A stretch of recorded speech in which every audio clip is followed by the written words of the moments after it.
he spoils me with some really good food. So, but anyway, I'm not so into cooking. Someday when I have more time, I'd like to get more into baking. So I like to bake. I like to make pretty things and make people feel special. And that's like, to me, that's dessert. Like, dessert makes you feel special, I think. You know? Really? Yeah, like, I love you, so I made you a cake. I like you, so I made you dinner. I love you, so I made you a cake. You know what I'm saying?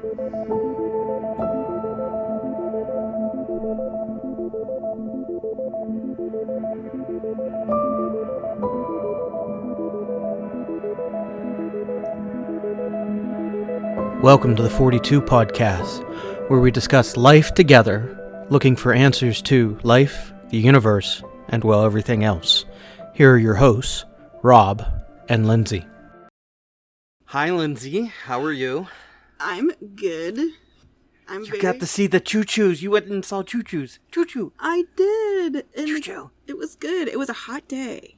Yeah. But the kids liked it. The only people that got motion sick were Colby and I, so that's good. What? I know. It's because I was I was going backwards, and the trees in some parts were really close to the train, and my brain was like, nah, don't like that. But Oh, man. the kids had a lot of fun. It was a really old train. It was pretty cool. It looked really neat in there. And at one point, they played some old swing music, like Frank Sinatra stuff, and it's like, makes me want to read Atlas Shrugged again. So, okay, you mentioned this, and it's one of those funny parenting not adult themed, but one of those funny parenting stories. There we go. Okay. Mm-hmm. So, where are we? We're like a week and a half out from when this happened, 2 weeks out, whatever it was. Melinda has started going to work, so she's got a handful of days that she's up at her school and she's getting her classroom set, and that means that the kids are with me. So they come to work with me. Now, in all of that, they've got a space they set up in, they've got their routines, I've got mine, but occasionally I'm out of the office doing something, so they're with me out of the office doing whatever I'm doing. And I had an opportunity to connect, to look at potentials for fall and winter youth mission opportunity. So I went to a store that they're actually a prison ministry. That's also like a Goodwill kind of store. But everything that they make goes towards their prison ministry, Christian ministry. Really neat. Whole thing is really neat. But I had a chance to go and tour their main site to see what opportunities there were. So they showed us through this building that's around 100 years old. It was used as a car factory 100 some years ago. But now they use it to process, for central processing for all of their stores. And the guy's showing us around, and, we're on the top story of what everything is. And we get to this section, and he's like, okay, so this is our elevator, which is about 100 years old, has to be inspected every month. And then right next to it is a hole in the ground, okay, that goes 3 stories straight down. Yeah. And, 4 of me shoulder to shoulder. I'm a short guy, but I'm a wide guy. 4 of me shoulder to shoulder could jump in this hole and still have plenty of room to fall, kind of. Okay? So 3 stories straight down. Now, I'm an idiot. I'm like a cat. I'm like, ooh, curiosity. So I look and lean over, and I'm like, oh, okay, yeah, woo. A little bit of nausea, a little bit of that height. Yeah. And we go over, and, we're looking at this other thing, and I turn around, and there's Ray copying what I had just done safely, so he's got a good hand grip, and he's leaning over and looking down that pit. Yeah, you see that that you say? Yeah. Yeah. I'm counting months until I have a teenager, okay? And I'm watching him do this, and in my, dad lizard brain panics and child in danger, and, reach over, and I've got the back of his shirt. I'm just like, holy smokes. I'm an idiot. My son's smart. But I gotta remember, monkey see, monkey do. But after that, the rest of that tour, I kept walking around. Just, that spike of adrenaline, that spike of fear as a parent. Yeah. And the little bit of vertigo that I got from it, and then thinking about my own kid.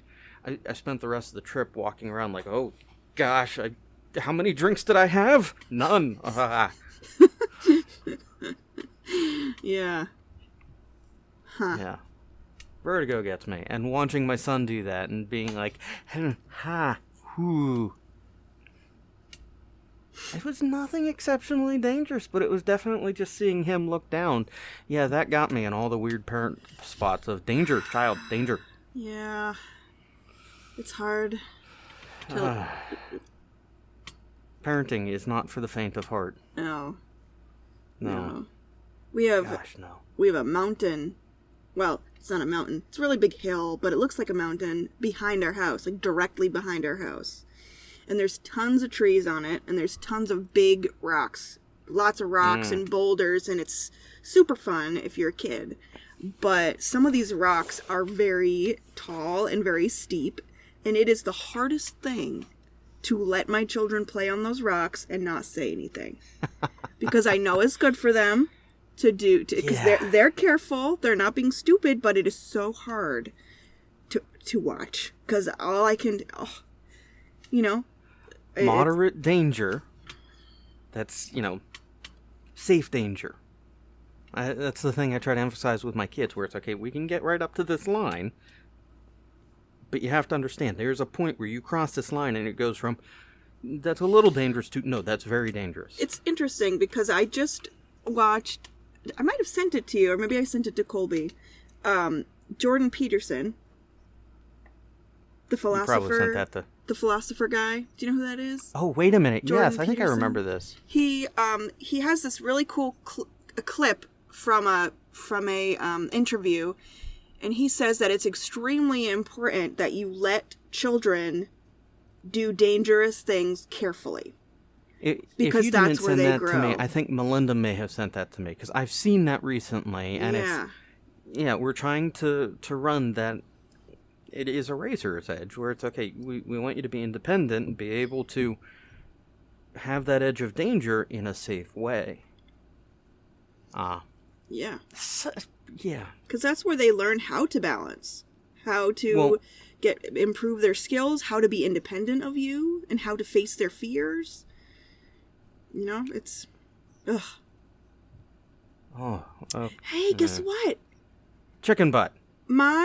Speaking of dangerous things, so we've always said that Miles was going to be the one to be in the emergency room. Probably the most. Oh, no. And it wasn't climbing on the mountain in the back. That's not what happened. He was wrestling, and somebody grabbed his wrist, and his wrist popped. Oh! So he sprained his wrist, and we had to go to the ER.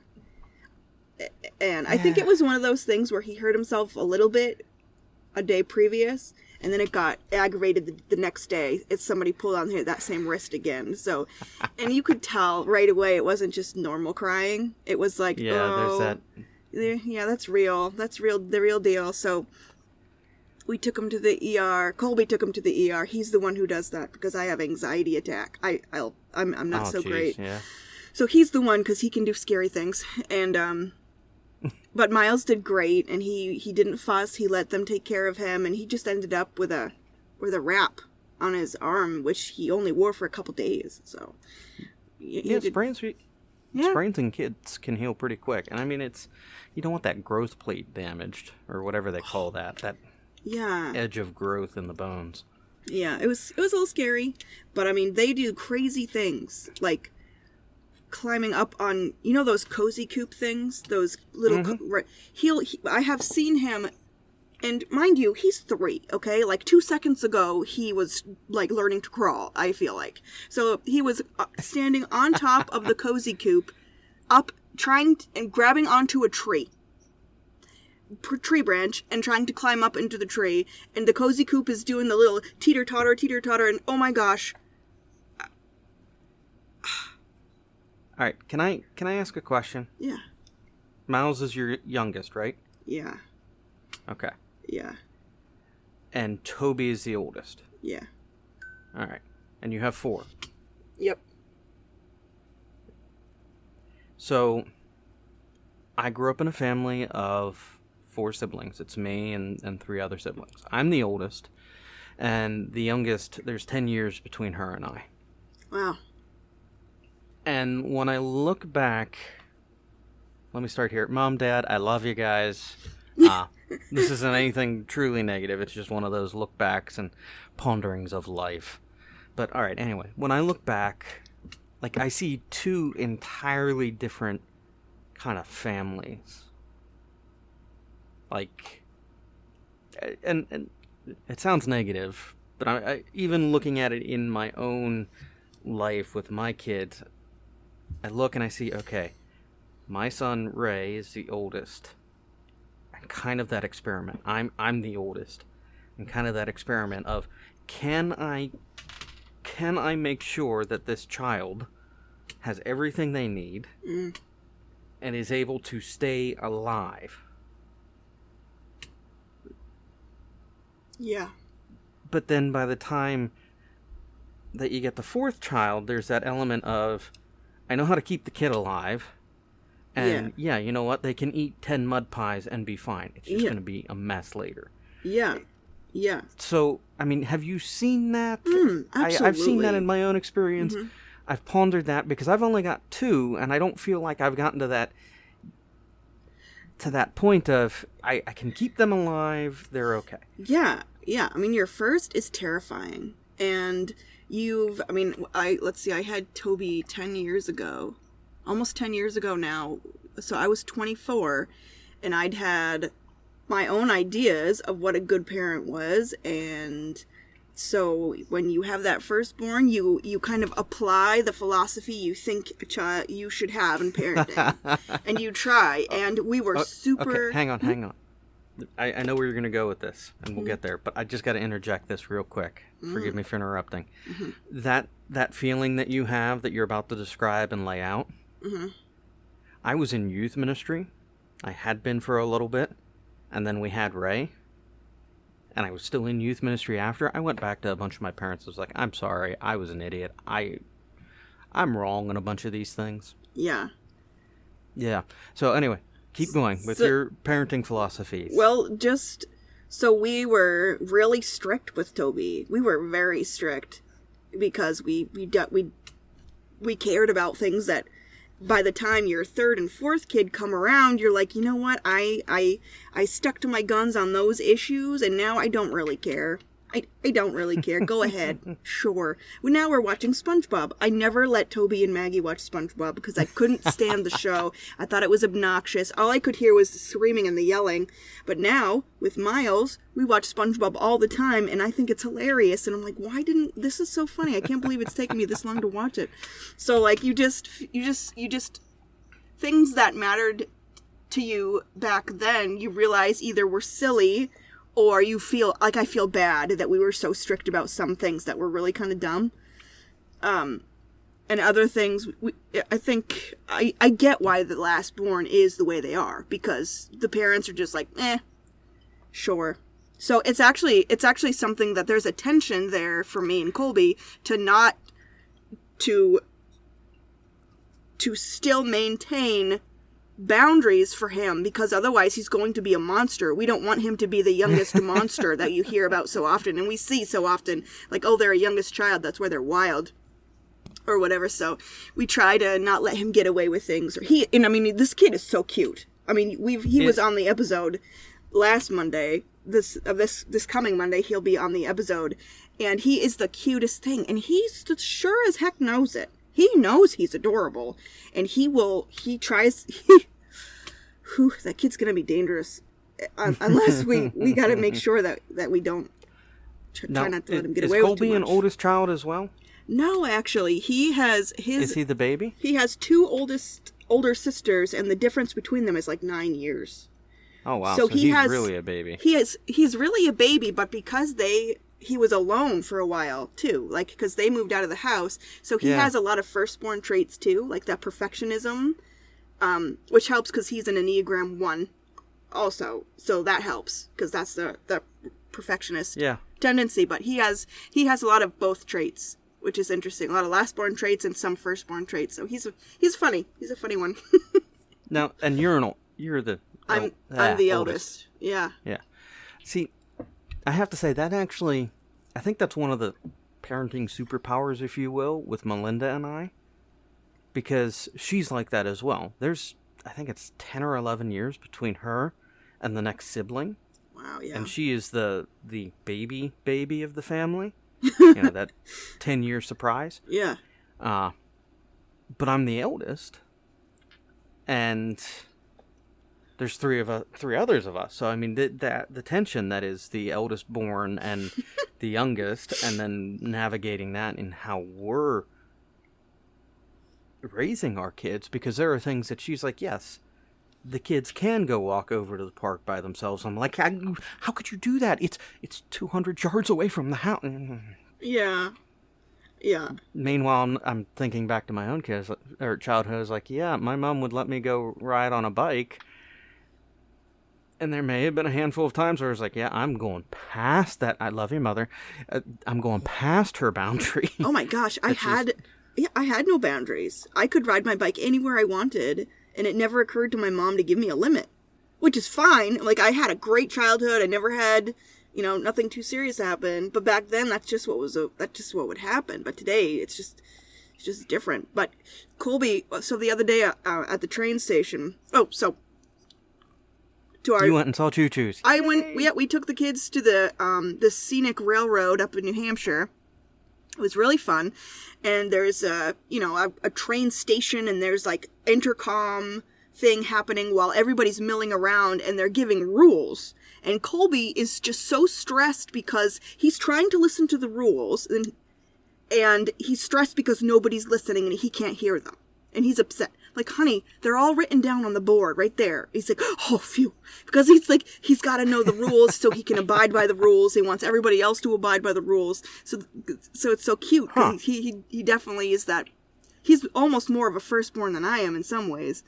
Yeah, I was going to say, what you're describing is a firstborn behavior. He's got a lot of firstborn traits. And some of the traits you've described, you're okay. Yeah. I mean, it's not a perfect science. No, and it has a lot to do with other influences and things, but it is pretty fascinating. Yeah. Interesting. Yeah. Huh. Yeah. And all the family pictures that my kids take together, Miles is the one who looks like he wants to destroy the planet. Like, he's, like, looking at you from, like, he's got his head tilted down, and he's looking, and he's got the evil face, and he's like, ah! Like, he's gonna, he's, like, planning to destroy the world. And everybody else is just goofy or funny, and Toby's looking perfect, picture perfect, because he's the eldest, and he's, like, wicked photogenic. It's freaky how photogenic that kid is. It's scary. It's fascinating. Kids are fun. They are, and actually this is a great lead-in to kind of where I wanted us to go. Yeah. So, in 1 week when this episode comes out, I know exactly where I'm going to be when I'm listening to it. Exactly. Down to the T. Yeah. I will be putting my feet up. I'm going to be... So Melinda has, like, her spot that she sits in the evenings, which I steal in the mornings, and that's where I sit and have my coffee. Mm-hmm. So I'm going to be putting my feet up as the house falls silent, putting in my headphones with my coffee, my Stroopwafel, and my dog, and listening as the house is silent with no kids, no Melinda, everybody's out the door on buses or at school. Mm. And I still have an hour before I have to be out the door to go to work. That sounds delicious. Yeah. Yeah. So, in 1 week, when you're listening to this, I am sitting with my dog, my coffee, my Stroopwafel, in my wife's spot. That's the second time you've said Stroopwafel. What is a Stroopwafel? Stroopwafel. You've never had it? No. What is that? Is it a food or is it a drink? It's a food. Have you ever had like a pizzelle? Puzzle. Pizzelle. No. Okay, it's like a thin waffle-ish like cookie. Okay. Oh, like so in there's like 2 wafers, and then in between is like a maple syrup or honey or something. Okay, you're talking about the American version. The Dutch version, the Dutch version, has caramel, and you put it over top of your coffee so it gets warm and No, a little that sounds melty gooey. good. I know. It kind of became part. I added it in. I added it into my coffee routine, where I get up, I make my cup of coffee, I sit down, I read the news, or I start my podcast for the morning, and I sit with my dog Kelvin. It's my morning coffee routine. Aw. That's lovely. Yeah, it is. It's just a nice little. That's my breakfast treat, where it's okay. That's breakfast. I'll eat again at dinner. It's cool. So, yeah. So the kids are going to school next week, huh? My kids start next week when this 26th? episode comes out. 29th. That's 29th. oh, okay. We start the 30th. Well, yeah, one day later. Yeah. So. And But I don't they know. start the 29th. Melinda actually starts. What's today? Today's the 22nd. Her school starts the 24th. Yeah. I'm excited about school, but I've really enjoyed my summer not having to do crazy things in the morning. And like get everybody lunch and get everybody breakfast and make sure everybody's dressed, and it's been really nice. I've really enjoyed the summer, and I'm a little sad to see it end. See, now that's what I'm normally doing. School mornings, where I'm getting the kids ready. They're old enough they can get their own breakfast now. Which, I mean, that's a piece we're trying to get them to do with independence. And, you know, okay, let's go make dinner together in the kitchen so they have some dishes and dinners that they've made. Yeah, 2 out of 4 can do their own breakfast, but... Well, yeah, and that's the grace of having a 12 and 10-year-old, where it's okay. You're at the point where you can figure your breakfast, and if we're having sandwiches for lunch, you can make your own. Yeah.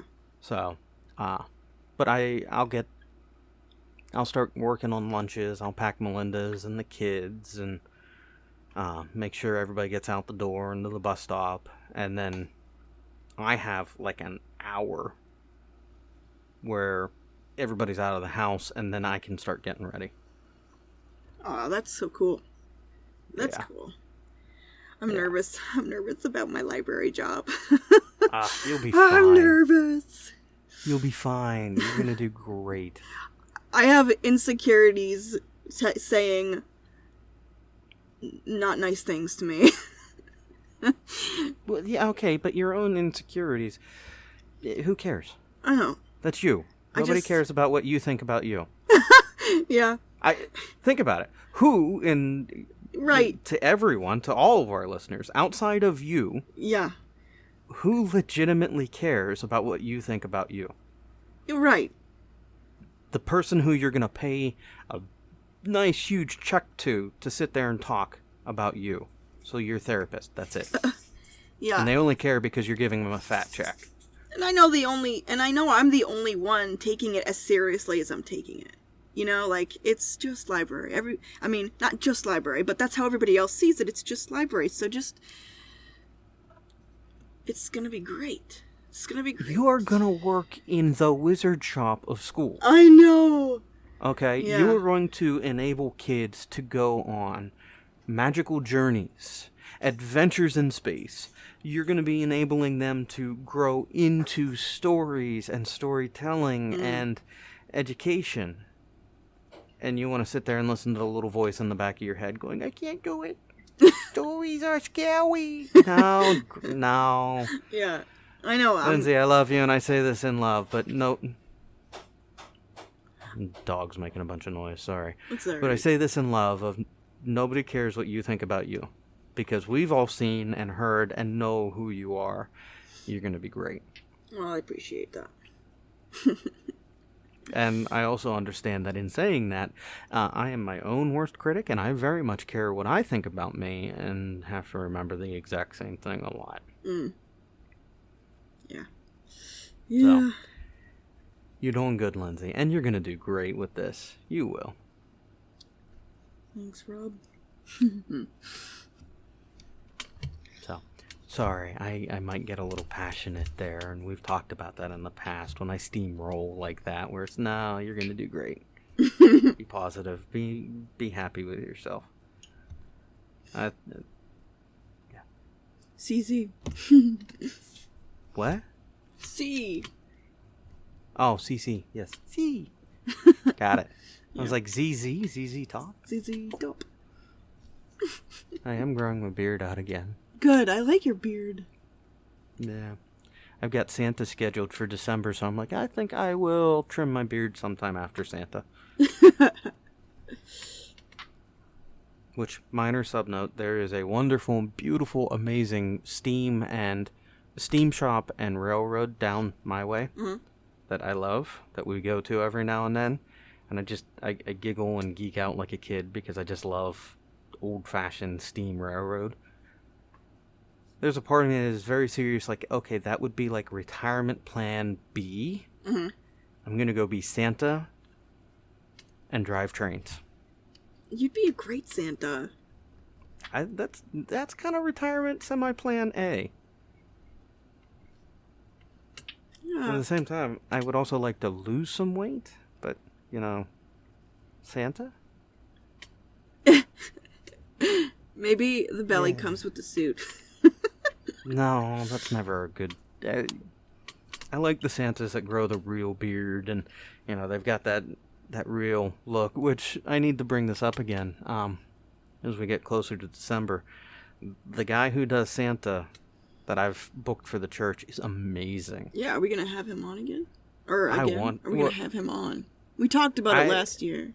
Yeah, we talked about it, and I hinted at it, and I still want to have him on, because he's an incredible interacting with him in the middle of summer, he looks like Santa on vacation. Like, he wears those little nods to Christmas, and you're just like, that is Santa on vacation. But anyway, alright. But how you feeling with the kids going back to school? I have mixed feelings. I'm excited I can't believe all 3 of 4 kids are going to be in school for like 6.5 hours a day. That's crazy. I can't believe it. Time's coming quickly when you're going to have all 4 in school. Next year, 3 of those days, I'll have several hours that Miles will be in preschool. Not this fall, but the next fall.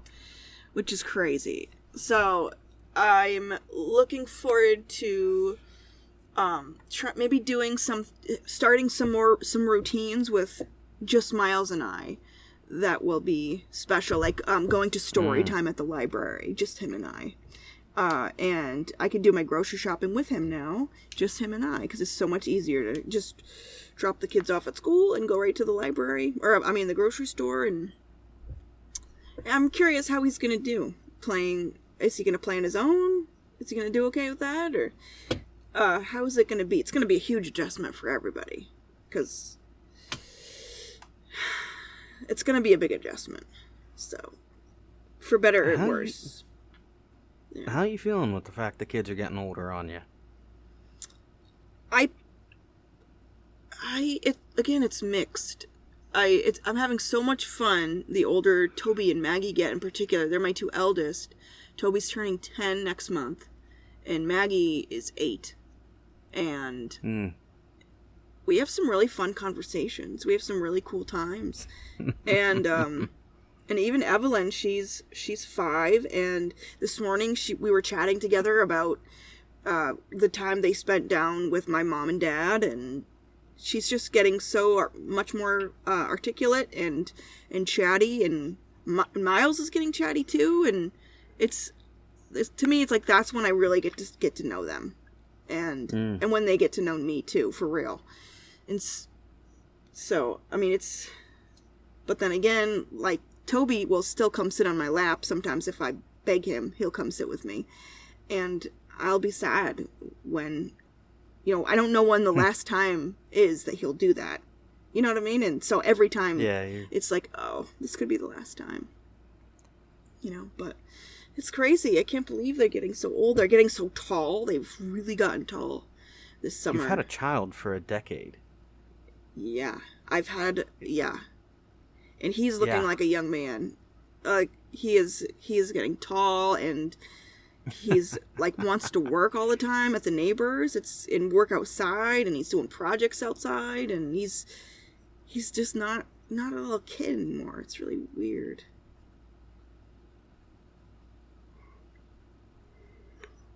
Excuse me. Yeah. Yeah, it's so weird.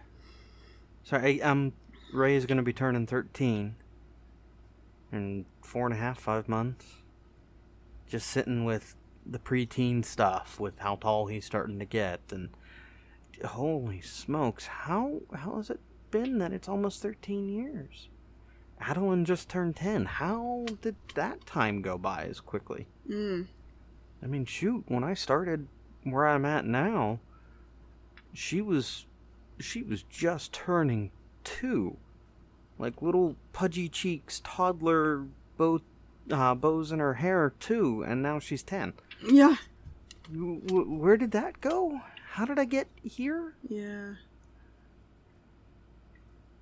Technically, I was 29 when I started. Goes fast. Yeah. How did I end up in my late 30s? Yeah. Yeah. Yeah.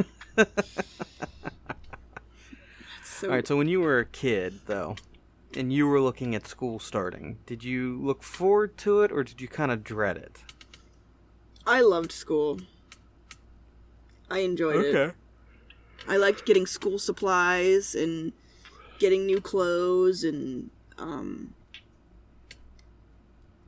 I like change. I like new things. And so I always looked forward to it. Yeah. I hated the school side of things, like the education and the homework, but I really enjoyed the level of independence I felt. Yeah. Like running around the school halls with my friends, and pre-homeroom and lunchtime, and that independence that I felt like I got from that. I enjoyed that. Yeah. It's a thought that I've had since I was a kid, where, wow, this is an experience I'm having that my parents will never share. They don't share this with me. This is mine.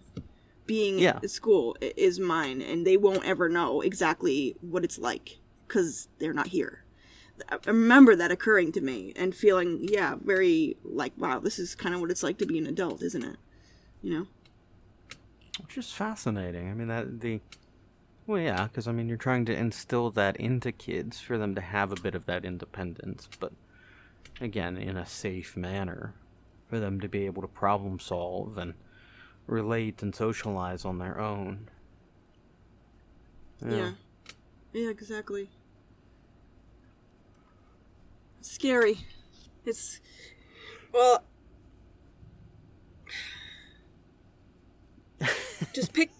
trying to picture what they're like without me. What are they like without me? Is interesting. It's an interesting thought. Well, and, are they that little cherub, that special, wonderful little memory of a kid, and it warms your heart?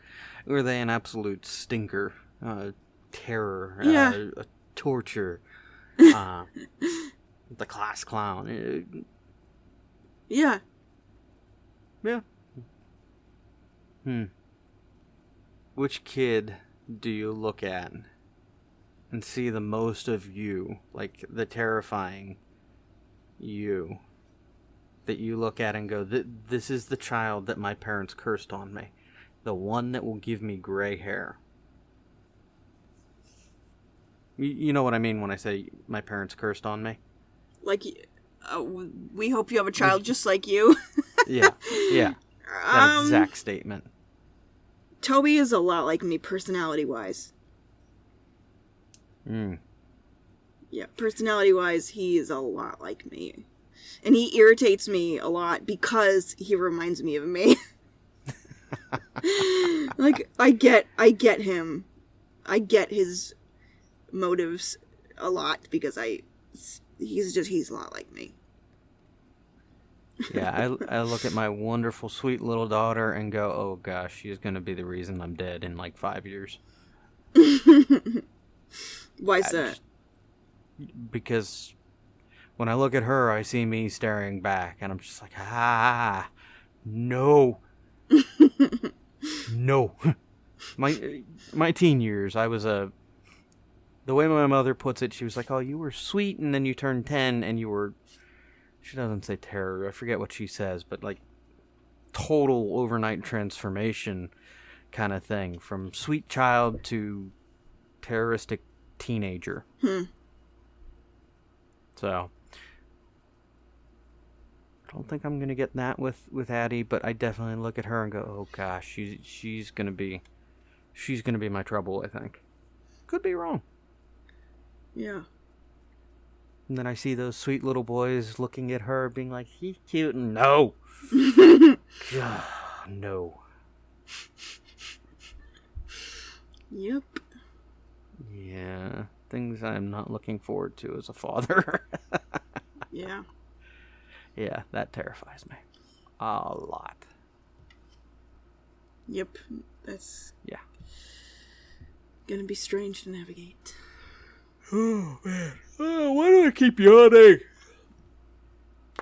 We should not podcast on Sunday afternoons. Mm-mm. Yeah. It's like prime nap time. Yeah, it feels like a lazy day. I just want to... Admittedly, in a couple weeks, I'm going to be starting youth group in the Sunday afternoon, and that's always... I love it, but at the same time, but Sunday should be nap time. Not chasing teenagers around the church and playing games. You only do that during the school year? Yeah, so we do... Oh, did you see the pictures I posted? We'll talk about that in a minute. Okay. Yeah, so we only do youth group in the school year. I run other programs, like we did a book club this summer, and we did some outings and things like that, and then we did a extended outreach ministry that we called Spark Park. Yeah. And had fun with that. I had Becky, Crazy Book Lady, and at Spark Park, and we did Stomp in the park, and we did a ventriloquist, Marion, and friends in the park. And then this last week, I did Reptile Invasion. Mm-hmm. Are you pulling up the pictures? Yeah. Yeah. Cool. So they brought snakes and lizards and that big yellow Burmese python that I have in the pictures. Yep. Yeah, his name was Clyde. He was 40 pounds, 9.5 feet long. Wow. And I was just like, yeah, I'm not giving him up. I walked around for the evening with him on my shoulders, just, yeah, no. He's my friend. I want one. I like snakes. Yeah. They feel so cool. He was awesome.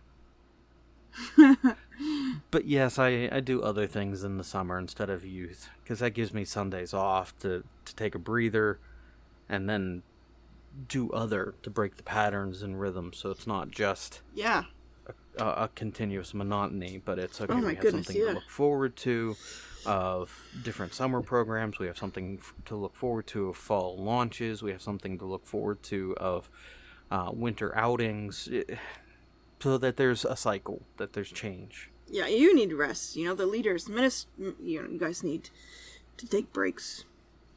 I don't know what you're talking about. Insanity is my friend.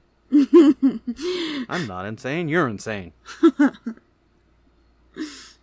Yeah. But no, it is nice having like Sundays off. Not off. We still have Sunday morning, but to have like Sunday afternoon to just go, no, I think I'll take a nap. Yeah, let's do nothing. Yeah. Admittedly, so you texted yesterday like, hey, I'm back from the trains, and I was making homemade biscuits and having a day where I was like, I'm just gonna kind of basically ignore my phone. If it goes off and I have my watch on and it's something I need to address, I'll deal with it. But yeah, didn't know where my phone was for most of the day, and That's good. I made homemade biscuits yesterday that are good. My sister-in-law is making us Vietnamese food tonight. Ooh. I'm really excited because number one, I don't have to cook, and number two, it's Vietnamese food. So that's cool. I don't know how you feel about this, but this is a victory for me. This weekend, a big news article hit the local papers for around here, and there's rumor that I might be getting a Chick-fil-A in my county. That's like 5 minutes down the road from my office, at which I'm going, I will move my office there. We got a Chick-fil-A in Westbrook, which is like an hour away, and people, I haven't gone yet, but people were saying like people were waiting in line for like an hour because that's how many people flocked there. The closest to us is about 45 minutes away. And I mean, we go down that way for all kinds of stuff. Melinda and I did a lot when we were in college finishing our master's degrees, and so it was okay. Well, that's just a direction. That'll be a thing we do. We'll go down to Chick-fil-A or a couple other choices we like down that way. But now that there's one in county, it's like, or possibly rumor of one in county. Yes, please. I will take more. But going back to the Vietnamese food, kind of, I don't know if it's Vietnamese, but there is came into my county about 2 years ago. It's pho, or pho, however you pronounce that. I love that stuff. None of my young adults or students ever want to eat there, but I have one who's like, yeah, let's go get lunch there. I'm in. Cool. That's cool. I love their stuff. Or even like ramen. Not ramen noodles, but like good ramen. Yeah. Is really good. So what kind of Vietnamese is she making for you? I know she's making some kind of egg rolls with like actual eggs in them. Eggs and shrimp and pork.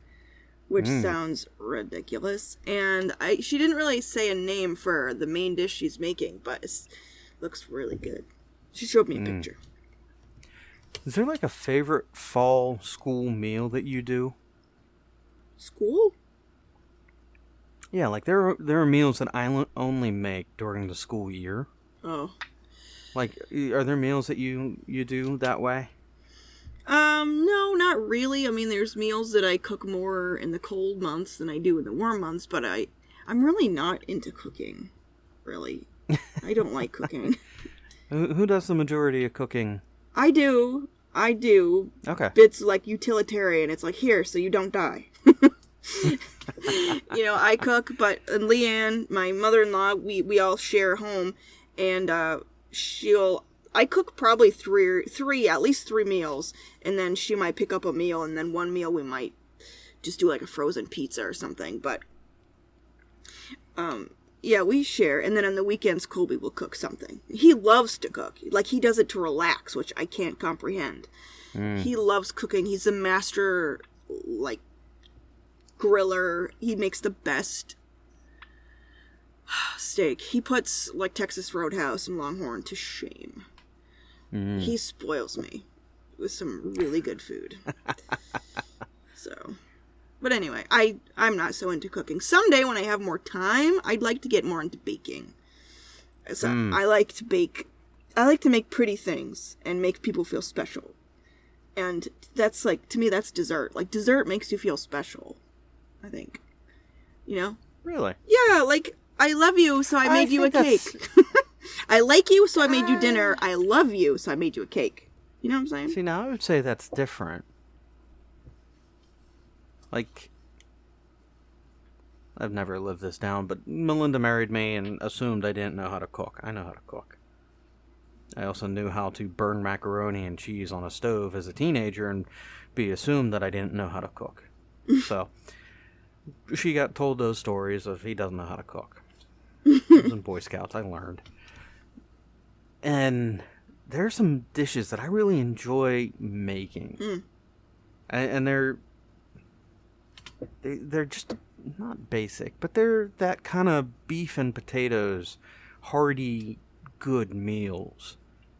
And to me, there's a lot more conveying of, look, I love you because I want you to be alive and eat really good food to be alive. That's not how I speak my love languages, but like that's what I think of when I cook. Yeah. All right. Me too. So I think we're on the same page. Yeah. Yeah, but you were applying it to baking and sweets, and it was. Well, I have to make you dinner, or I'm gonna get arrested. I have to make you dinner and feed you. That's sort of us. Like no one thinks I'm amazing for making dinner, but if I make brownies, or make a nice pretty cake with like chocolate layer cake with like jelly, like a raspberry jelly in the middle, and then a pretty frosting, and like decorate it. It's like you going that extra bit, like doing something extra and making it pretty. Also, that's like, to me, if I feel like I'm lavishing my love on you by doing that for you. And when you do that for me, I definitely feel that way. Now, I will say this. I am that I can bake a cake, but I can't decorate it. Yeah. And kind of my idea, if I was a bachelor and I was like, oh, I'm going to bake a cake and I'm going to eat cake tonight, I would just bake the cake and get the icing and just sit there with the icing on one side and a cake on the other and just, take a piece of cake, ice it, eat it. Take a piece of cake, ice it, eat it. That's how I would do it. Yeah. I think it's definitely something you have to learn. Take the time to figure out good techniques and strategies. Because my cakes have gotten prettier over time. Cause I like to watch that the Great British Baking Show. I've learned a lot from that, of how to make your cakes pretty. But I think part of it is having the right tools too, because I definitely don't have the right tools. Like I want one of those fancy things. It's like a pedestal, and you put your cake on top of it, and it spins. I want cool things. Someday I'll get cool. And like I want that cool pedestal thing. With the glass, it's like glass, and you put the cover over it, and people can see your pretty cake, and you don't have to put it under like a really big bowl or something to keep the flies off of it at night. That's stupid. I don't like that. All right, hold on. I gotta send you a picture because it is impressive.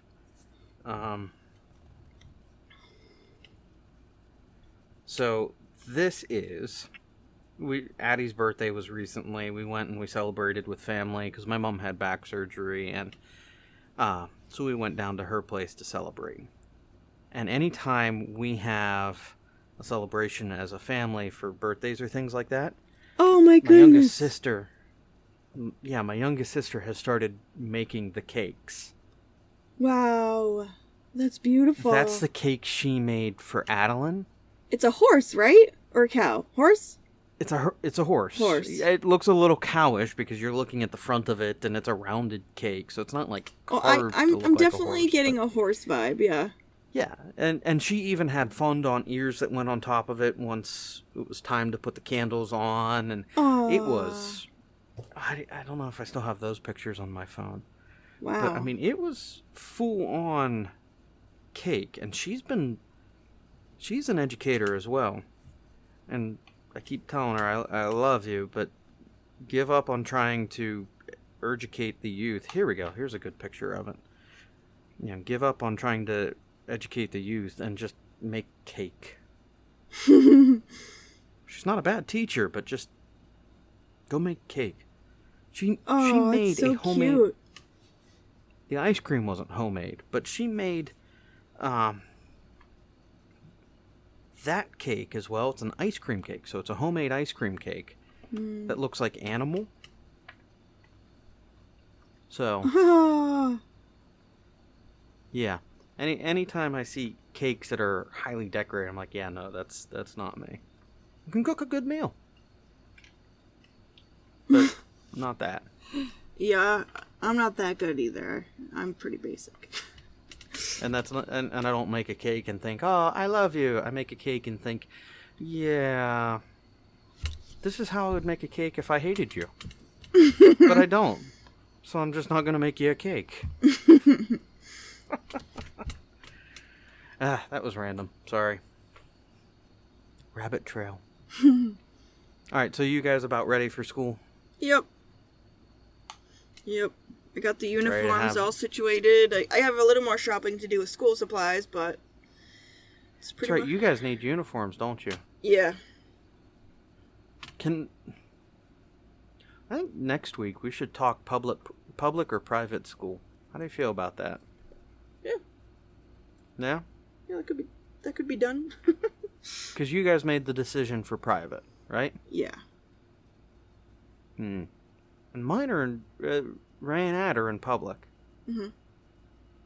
And we talked about what that would be for us. We should talk more about that, like why you guys came to that decision, why we came to our decision. Yeah. Because that's not controversial at all. People don't have strong opinions. It'll be a good conversation. At all. Is it a Christian school, Catholic school, Christian. or just private? Yeah, Christian school. Okay. Well, and then there are charter schools, and I have opinions on charter schools. Yeah. Yeah. Yeah. Sounds like a good conversation. Yeah, it'll be something. I'm gonna. Well, yeah, and you're even working as a librarian for a private school, right? Yep. So it's a big piece of what you support and what you do. And Melinda works for a public school. Yeah.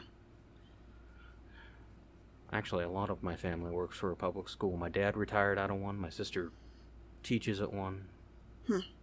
Melinda teaches at one. Worked for one. Yeah. All right. Public or private schools next week. Cool.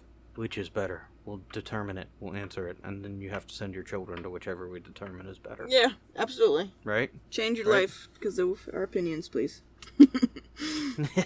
Yes, absolutely. Everything you do. Because we're right all the time. Yeah, don't take us seriously on a Sunday afternoon. Or Monday morning. Yeah.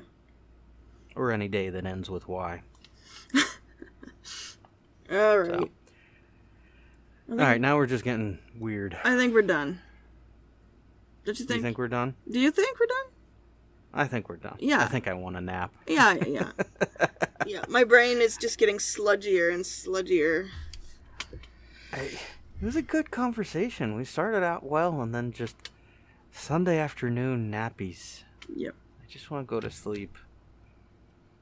Yeah. All right, I'm gonna go take a nap. All right. Have a good one. Hey, you too, Lindsay. It was good talking to you. You too. Are you editing? All right. Yeah, I'm editing. Okay. All right. Peace.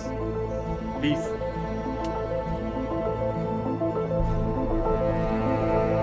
Thank you for listening to the 42 podcast. Please take a moment to like and subscribe. And if you want to join in on the conversation, you can find us on Facebook and Twitter to add your voice to the conversation.